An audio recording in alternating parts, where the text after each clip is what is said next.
Hey friends, welcome to the Life Lessons series, where I will be sharing with you some of the most intimate, deepest details of my life story, and mainly the lessons that I've learned, because I think that through our struggles and through all the trauma that we have faced, some of the best learnings and lessons come from there. So I want to give you a disclaimer in some of these episodes, and I will let you know which ones. I may be sharing about sexual abuse or death, trauma, miscarriage, topics that may upset certain listeners if you have this kind of stuff that maybe it's still unsettled or undone for you, or you haven't had closure. So I will let you know when I'll be having these episodes, but I really just want to invite you to have a listen in and see if any of these stories can help you with your own personal life, and see where in your life have you faced some hardship, some trauma, something that's been hard, and you thought,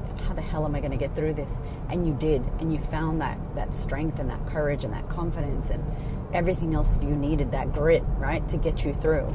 So I really hope you enjoy this special series, Life Lessons series, and I will see you in the next episode. Hey, welcome back to the Life Lessons series. This is episode number 3. I am in my husband's car, as you can probably already hear. And I thought today I would talk to you about the relationship with my mother. And perfect timing, I've dropped her off this morning to the airport. She was here for about 6 weeks. And she lives in Boston, Massachusetts. We grew up in a town called Framingham, Massachusetts. And yeah, she lives in Natick now. She's moved from the house we grew up in for 30 years. She just recently moved, which was a little bit sad for me, because when I go back home, if I do, it's going to be to a whole new place. Yeah, it was full on having her here, and I spoke a lot about it on Facebook and Instagram about how complicated the relationship is and hard fucking work. And you guys know, if you've been listening to the podcast, I always tell you, cover your boundaries, protect yourself, be kind, but watch yourself, don't let anybody step on you or make you feel anything. Really stay in control of yourself and manage your mind. And I know that the challenging people in our lives, especially our family, our kids, or our parents, or someone who's in your family who challenges you, I know that my mom is here as a lesson. Like, I know that I chose her to be my mother because I needed her to mother me how I was mothered, and I needed to learn all the things that she's continuously still teaching me. It's evolving me. It's making me a better woman, a better mother, a better human. I get it, but it's fucking hard. So where can I start? My mother got bipolar disorder when she was 28 years old. She was one of eight. And my grandmother ended up one day, she was doing something outside, and my mom was outside, and some of the kids were already living with my mom's dad. And my mom was there, and my grandma was, outside cleaning or doing something. And my grandma's cousin came and said, "Hey, who's that little girl over there?" And pointed to my mom. And apparently my grandma said, "Oh, do you like her? You can take her." That's what my mom remembers, which is really harsh, And so my grandma gave away my mother and a few of her other kids to family. I don't know if she was poor and she couldn't deal or what it was, but my grandmother also had bipolar and schizophrenia. So my mom ended up growing up and living with this family who didn't really treat her that good. She was a bit of a Cinderella, and ended up going to college and not having any boyfriends, or it was very strict living, and going to boarding school and all of that. And finally, when she turned 18, she went to college, my mom. She wanted to go find her dad, and someone had told her that her dad was really sick. So she ended up finding her dad at 18 years old and falling in love with her dad. She loved him. She thought he was great. She would look after him. I think he lived for 9 months after she met him, and then he died of cancer. And she looked after him every weekend. She would go and see him. So I think for her, she discovered that she did have a dad, and she found him, and then he got taken, he passed away. So as soon as her dad died, she went really ill. My mom told me that she cried a lot, and that she tried to commit suicide, and that she then had a chemical imbalance, became bipolar, became depressed. And from 28 years old, she's been taking medication. Now, That's pretty crazy, right? Like, you think at 28 years old, that happened. And what she told me was that, she cried a lot. She didn't feel good. And then she got sick. I don't know at the time in Puerto Rico what mental health was like, but I know they didn't have a great plan. They didn't know how to look after people. So I don't think she was on medication yet. And then her whole family moved to America. So everybody migrated to Framingham, which is near Boston, about 20 minutes from Boston. They all migrated there. She ended up going there for the healthcare and making, sure she could go to doctors and take medication. And then my dad and her met over there in America. He was from Puerto Rico as well. And then when she got pregnant and had me, I remember she was 28. I think 28? No, she was about 21 when her dad died. She was 28 when she had me. And she said to me that she didn't want to not breastfeed me, so she got off her medication. And at this point, she had found some medication, I think, that was working for her, but she was still in and out of hospitals. So she got off her meds so she could have me. And interestingly enough, she pushed me out into the world because they were going to cut me. They were going to cut my mom and have a cesarean. And she was on the bed, not even inside a room, just on a bed in the hallway going, I'm not doing that. She heard somebody say that and she just literally pushed and split everything to get me out. So I pushed my way into the world. It sounds like me. And yeah, so she's not taking her medication so she could breastfeed. And what happens as soon as I'm born, she's sick. So I was 2 weeks old with my grandma. She was in a mental hospital. And I think the imprint as to how we're born and how we come out and how our children come into this world, it really does imprint on us and affect us and how we grow up in the rest of our lives. And I think from there, really, my grandma was the one who looked after me when my mom would go to hospitals, and she would just get sick twice a year or more from then that moment onwards. And at 2 is when I entered the foster care system. And so growing up with my mom, this is the shit that frustrates me, right? Like, my husband gets it because I told him everything. He knows everything about me. You guys probably know a lot more than most people if you've been listening to the podcast and the Life Lessons series. And my mom's thing is that she remembers me having an amazing upbringing and a princess life, and that she looked after me and I was amazing. Now, I need to tell you, my mom did a fucking amazing job. I'm great, she had bipolar disorder. She was a single fucking mother. She raised me on her own. She fought for me. Every foster home, every police officer that took me away or took her away in handcuffs, she fucking came back fighting for her daughter. So please know that I'm not doing this to be like my mom's shit, blah, blah, blah. The relationship's complicated, but she's a fucking hero. I don't get it twisted. She is a hero. I don't even know how I would do what she did. I know that if I had to, I could. I know you could. I know I could. But I wouldn't even want to think about it, right? I struggle with my husband, and he's a full-on father. He helps me so much. As in, he does father full fucking time in baby wear, and I struggle. I can't imagine on my own with a mental disorder or mental illness.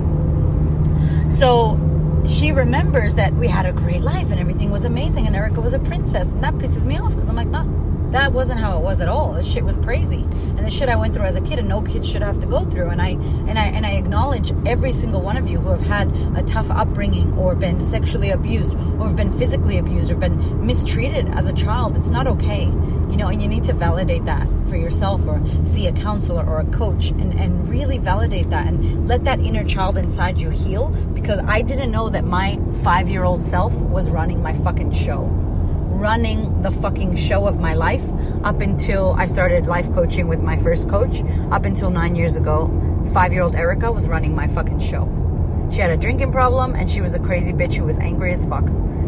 She was angry, and she fought her way through everything. That's how she survived as a child, and that's cool because that served me as a child. But you gotta heal that inner child, because if you don't, that child is gonna be running your grown-up adult life. And they need to take the back seat, because I can't operate angry and frustrated and pissed off trying to fight everybody as a grown-ass woman. How am I going to serve you? How am I going to serve the women of the Queen of Confidence that I help and serve? How am I going to run a masterclass? That's just crazy. So I didn't get to see that until I had these sessions and healed it. And still I'm healing her. Still to this day, right? So here's what happened. My mom ended up... my dad left. Obviously, I was 2. He pieced out. He had sex with another lady down the road, and literally my brother and I are maybe a year apart. So, he was selling drugs. He was physically abusive to my mom, verbally abusive. He was a drug dealer. He was a drug addict. He was an alcoholic and a drug dealer. And now he goes to church and all that jazz. But, real fucking Scarface shit back in the day. And so he was running away from the law, and he went to Puerto Rico. So he left me, he left my mom. And then what happened then was twice a year, every Christmas and every summer, because winter we get in Boston it's cold, we get snow, very cold, change of weather, and in the summer it's hot as fuck. It's hot and humid and sticky. So I from my research and understanding bipolar disorder or mental illness, when weather changes or there's a massive holiday like Christmas or anything like that, it's usually when you get triggered or you get sick, when there's a family event or it's a nice holiday, when everybody's supposed to be all happy and enjoying themselves, that's usually when she would get sick. So what would happen when I was 2, I would go to a foster home, I wouldn't remember. And to be honest, when I was a kid, I don't think until I was about 5 that I really realized what was going on. And so what would happen?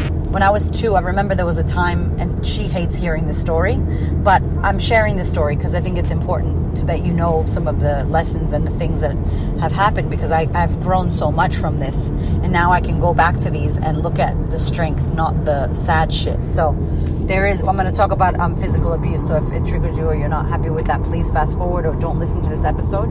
I remember I was sleeping in my bedroom, and all I remember was the door like smashing open, and it was dark, and I could see my mom just run in, jump, like straddle on top of me, and she just started smacking me on my mouth so hard, smacking me, just smacking my mouth, my lips, and blood going everywhere, and she would just knock it off me, and she was screaming something about, I told her sister something or something like that. Anyway, by the time she got off, the police had been called. My mom was taken in handcuffs, and I ended up going to a foster home. I think that time was about for a year or 9 months. My lip, still to this day, my right lip, I think it is a bit higher up than my other lip. I was actually considering getting like cosmetic surgery on it because I used to be really self-conscious that my lips weren't even. And it was it was so swollen, like duck lips, because I was little, and she was a big person compared to a 5-year-old or a 2-year-old. And my mouth was huge. And I remember going to this foster home, and I remember going to swimming lessons at the YMCA, and kids looking at me and me feeling like something was wrong with me, but my lip was huge. And it was crazy because my mom, technically she's got bipolar disorder, which is manic depression. And so she gets a chemical imbalance. So if she doesn't take her medication for 3 days, she literally goes insane. And back in her young days, when she was 30, she would get more manic. No depression, just manic. So what would that look like? That would look like physical abuse. It would look like short temper. It would look like she'd take all our photos and she'd cut them into pieces. Like, we can't get these photos back, y'all. Like, beautiful photos of us and the family, just random photos. She'd smash people's faces. She'd say people were doing witchcraft on her. She'd like find nails and be like, see, they're trying to kill me. They're trying to kill you. She'd walk. My mom once took me. First of all, my mom once got naked and walked from our house all the way into the city, into the town, which is probably like 3 kilometers or 5 miles, 4 miles, full naked. She was hot back then, though, let me tell you. But she walked fully naked. The police didn't stop her until she got to the 24-hour, 7-Eleven kind of store. And again, bullied in school. Oh, your mom's a crazy lady, because we lived on the corner in the block, and everybody knew me. In the little hood that we lived at, everybody knew me. I knew everybody because I was in the corner.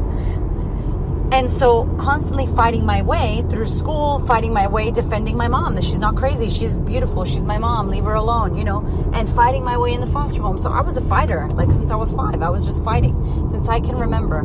And one day, I came home from school, and she's like, we're going to walk. And we literally walked and walked and walked and walked. I don't even know how long. It was dark as hell. I had to go to school the next day. I was wrecked. My feet were all dirty. I was she just had this manic, she wanted to run away or get away from people, or someone was going to rape her, someone was going to kill her.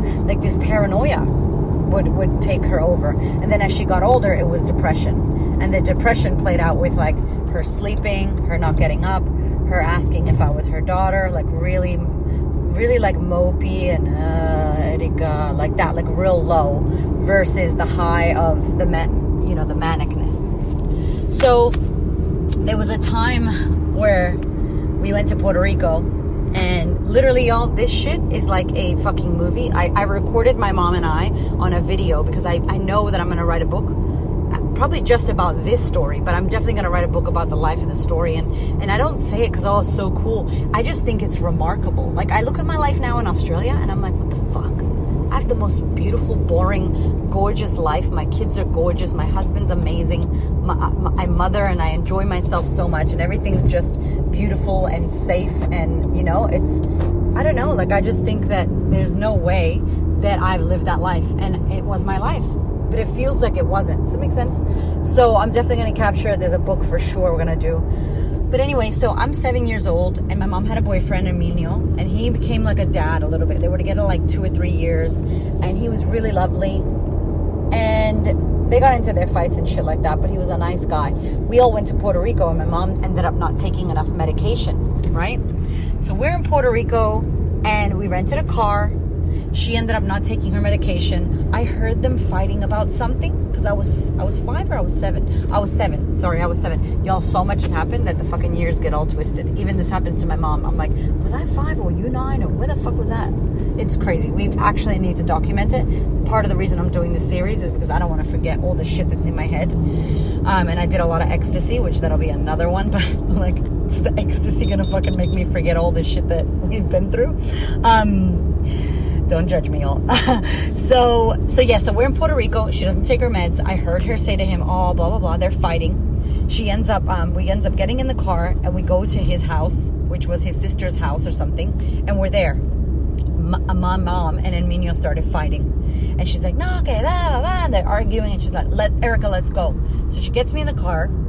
I'm in Puerto Rico. I don't speak Spanish. I'm like a white girl. I'm not like a Puerto Rican girl at all. I'm like an American girl. Doesn't speak Spanish. Doesn't know shit about Spanish, anything. Because she didn't teach me Spanish. And in the foster homes, you know, there weren't Spanish foster homes until later on in high school. So here we are. We're driving in Puerto Rico. It's raining. We're in the mountains. We don't know where we are. It's not where she's from. It's from where his family's from. She's fucking totally bipolar, totally manic, ill. And it's raining and it's dark at night. So we're slipping and sliding all over the road. I do have my seatbelt on. Thankfully, she's got her seatbelt on. I don't know what happened. She had a feeling that someone was trying to follow us because they were going to rape us. I think my mom has had her share of sexual abuse because that's always where it goes to. The story ends up going that way, which is really sad. And so we ended up smashing into a tree.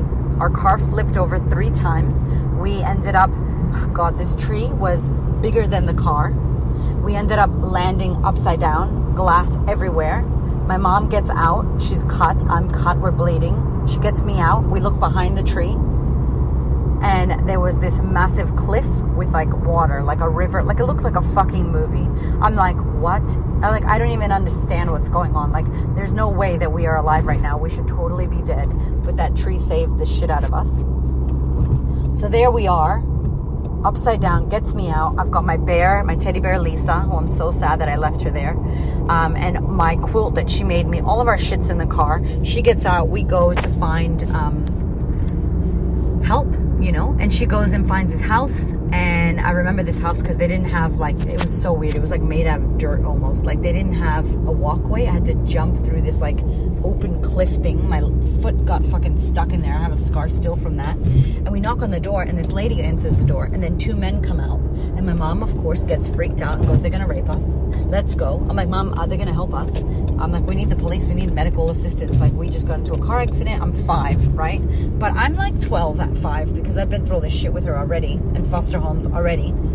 So here we go. We run away because these people apparently are going to rape us and kill us. We run away. We start walking. We walk for 3 days and 3 nights. My fucking kids broke. We ended up sleeping on balconies, sleeping in bushes. We ended up sleeping in someone's car once. We walked up this hill, and it was a driveway, and we slept in this car, this white, like old school greased lightning car. And we were sleeping. I was in the back. She was in the front. I open my eyes. These 2 men are coming at us, and my mom freaks out. She says something to them in Spanish. They start driving. She's in the back with me, and she is on straight up paranoia because now there's heaps of days with no medication now. Technically, like, she should not be having me. I should not be in custody of her. I don't know if her boyfriend was trying to find us or what, but we are, who the fuck knows where we are. These men have us in their car. They're driving us. My mom freaks out and decides, Erika, they're going to rape us. And I'm like, oh my God, what? She grabs me. The car is moving American 40 miles per hour. I don't know what that is in Australia. Maybe 60. I don't know. But it was moving. on like a freeway road, like not like a massive highway, more like a freeway road, like a state road. And she grabs me, she opens the door, and she tumbles out. Some more blood, more cuts. We're just tripping right now. I am like, what the fuck is going on? We just jumped out of a moving car. We ended up sleeping on someone's patio in between some bushes. This lady ends up finding us, and she goes, what are you guys doing? What do you need? This is a ridiculous story. I'm not joking. This actually fucking happened. We ended up sleeping on someone's driveway. My mom jumped a fence. She cut her fucking leg. Dogs started going crazy. Someone called the police. We ended up walking into a police station. They saw us. My mom told them a little bit about what happened, but not too much. This man's like, all right, come in this way. We're going to get you to have a look at some paperwork. We're going to have a look at you guys. Why don't you come in? And my mom's like, yeah, we'll be right there. And I will never forget this, y'all. We were in the center of this town, ready to talk to the police, ready to be fine. And she goes, yeah, we'll be right there.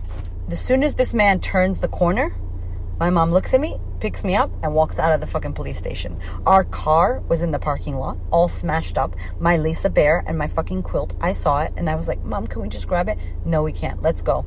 We ran out of there. We paid a lady $20 to take a shower in her house. Somebody else got called. I don't know who my mom called. My mom's sister all of a sudden picks us up. And before I know it, we're back with my mom's family at her sister's house. The next day, my mom's really sick, remember? The next day, I'm painting, I'm coloring in the back. And my mom goes, Erika! From outside, I could hear her. She was going to go out, do something. And literally, a hand covers my mouth. I can't speak. I don't know who the fuck is behind me. I'm in some room fucking coloring because my aunt gave me stuff to color with. A hand covers my mouth. My aunt's like, don't worry, something, she's okay, go, something in Spanish. I couldn't understand Spanish. The hand lets go. The fucking front door opens. Who's there? My dad. My fucking dad comes out of nowhere, takes me from my aunt's house, takes me to his house. I'm kicking and screaming. I'm calling him an asshole in English. I'm like, fuck you, motherfucker, asshole. You know, like I'm like 7 years old and I'm swearing my ass off. And yeah, he ends up taking me, kidnaps me from my mom. My aunt called him because I think she was worried about me, which I look back now and I'm like, yeah, she should have been worried, but I don't know about calling my dad who left me when I was 2. So she leaves. I leave with my dad. I ended up having to live with my dad for 8 months. He was an alcoholic. His wife's son tried to sexually abuse me.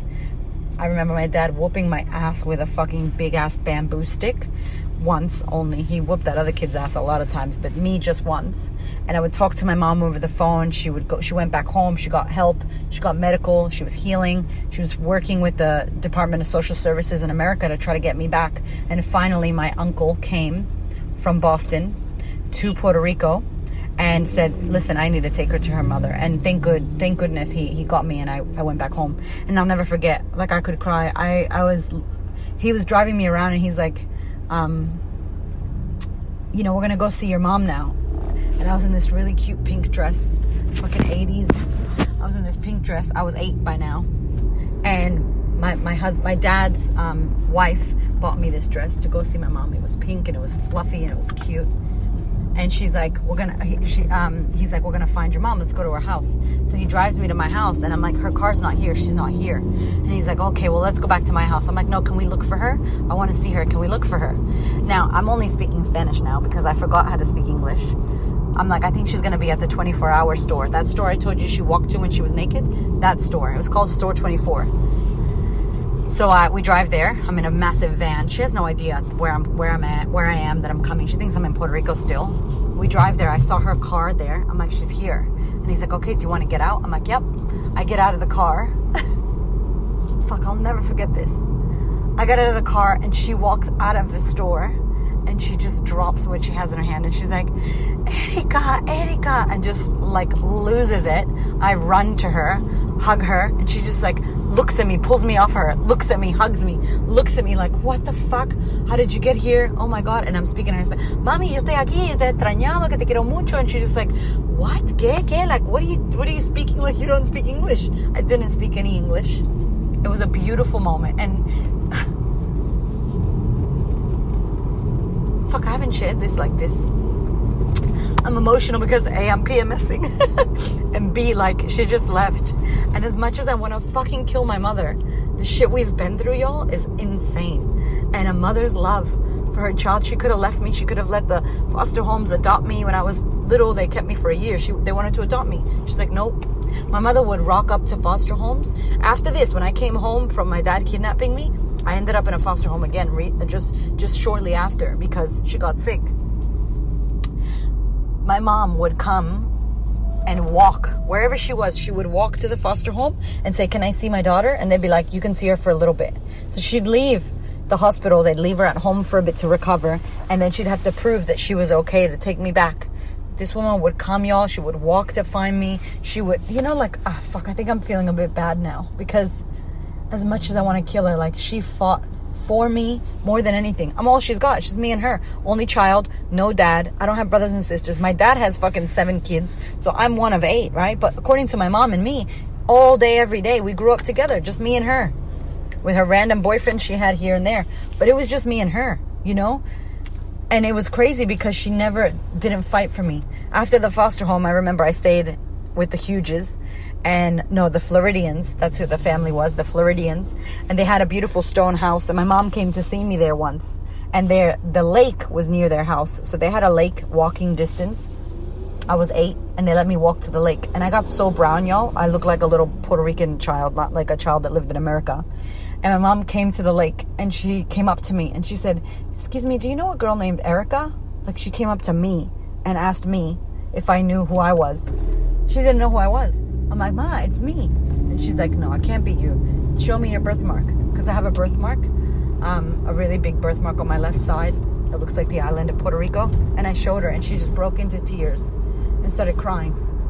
It's crazy because she fought for me and she continuously, my mother got sick twice a year. My mother got sick. She would go to the biggest mental hospitals. I would go to these mental hospitals with my social services worker. I would fucking fight and argue with these doctors. I was like 7, 5, 12, 11, 13, 15, fighting with these fucking doctors every year. Going, listen, you need to stop changing her meds. Why don't you look at her records? Da-da-da-da-da. Because they would change her medication and experiment. And then she'd be fucked. She'd be totally wacko when I would go see her. I remember Westboro State Hospital. That was the best hospital. It was a serious mental institution, but that place did not fucking play. If she went there within 6 months or 5 months, 4 months sometimes, she'd be fine. And she'd come home and she'd be perfect. And as a kid, I never appreciated her being okay. I just was like, oh, I'm going to go live with strangers. They're cool. They got money. They take me to, I would go to summer camp. Puerto Rican poor ass motherfuckers never did that shit. I would go live with white people. They had money. We'd go to summer camp. I learned how to fucking do a canoe. I learned how to do camping. I'd never done shit like that before. So I was able to do that. So I was having a great time as a kid. It was fun for me. I would go live with strangers. I loved kids. So for me, it wasn't a big deal. Even the sexual abuse, I didn't know and understand it. But as I got older, that was tough. As I got older, it was harder. Because then I would have to say, Mom, you're sick. You need to go to the hospital. And to call the police on your mother, Puerto Rican people don't be doing that. You'll get in so much trouble. Like, you don't do that shit. And so I had to break that. I had to, if she wasn't well, I had to call the police. I had to call someone to come and take her to the hospital. And I remember all my boyfriends. She would go to my boyfriend's houses and fucking yell at them at 2 a.m. And she would just do crazy shit. When I was 13 or 14, I came home from school and my mom wasn't there. And I'm like, okay.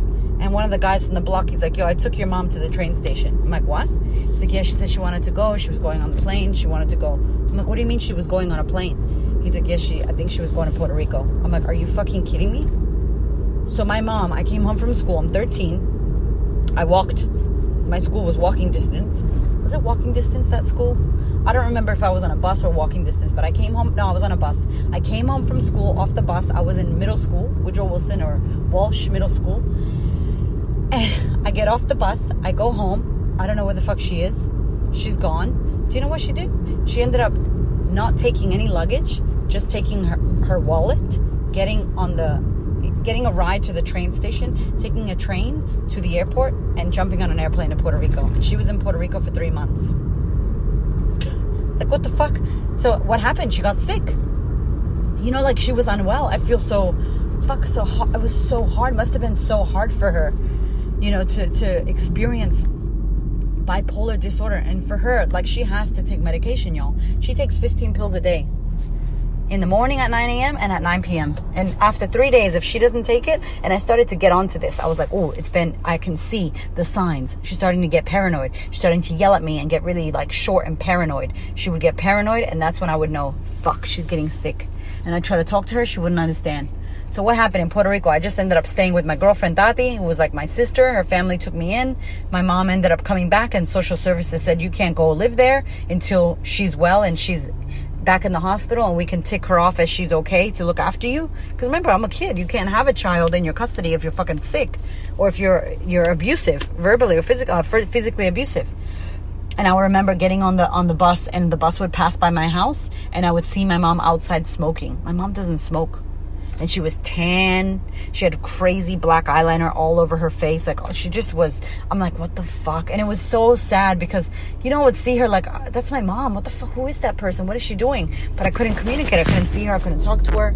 So, I mean, it was complicated, but fuck, I never gave up. And she never gave up.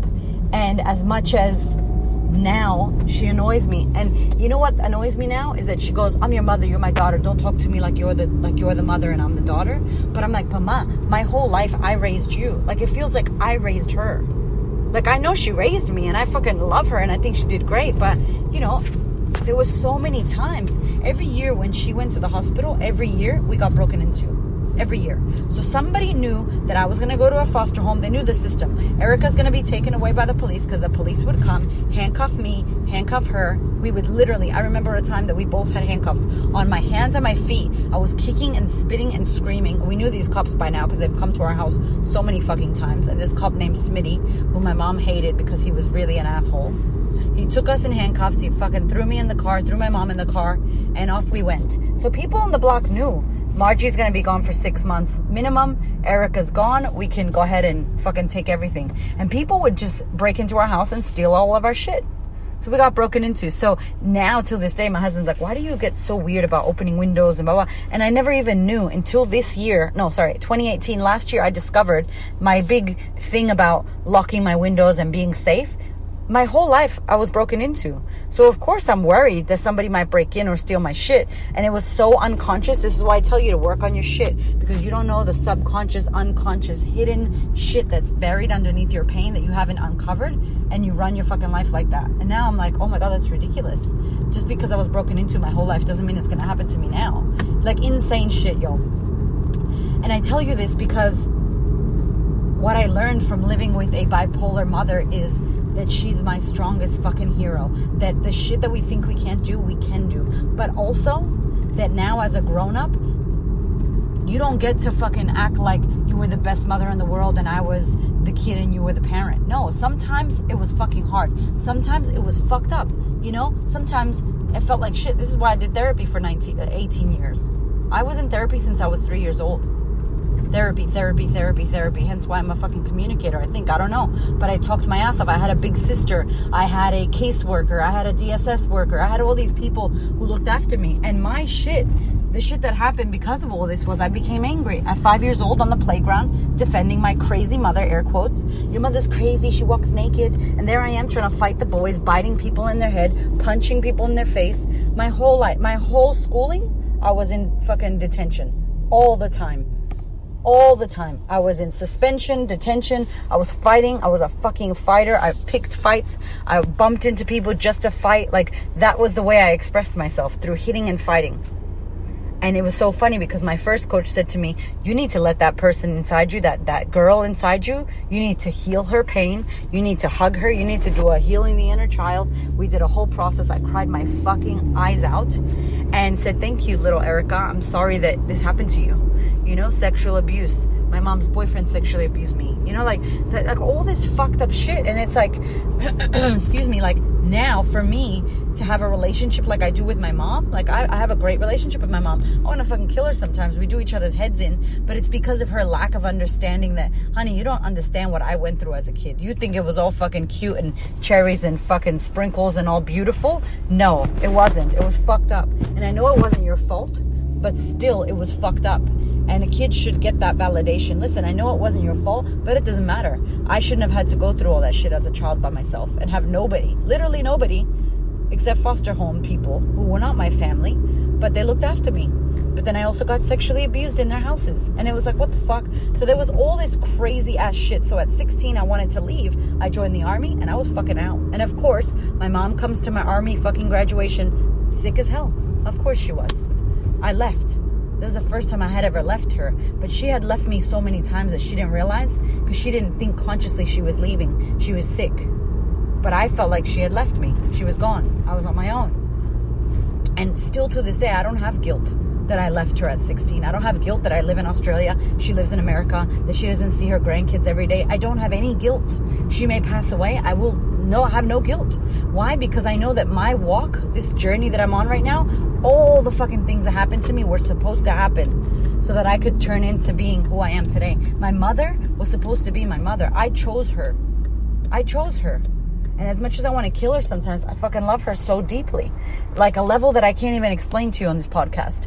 And I'm grateful that I got her as my mother for that experience. Because still to this day, she teaches me to be kind. She teaches me to have some fucking patience for her. I want to kill her. She's hard work. But I love her and she's my hero. And I would hope that my kids would have a bit of patience with me when I get older. And bipolar, fucking having a mental disorder, it's very hard. It's very hard to understand what's going on. And you live alone. My mom's lived alone since I was 16. I'm 5 years old.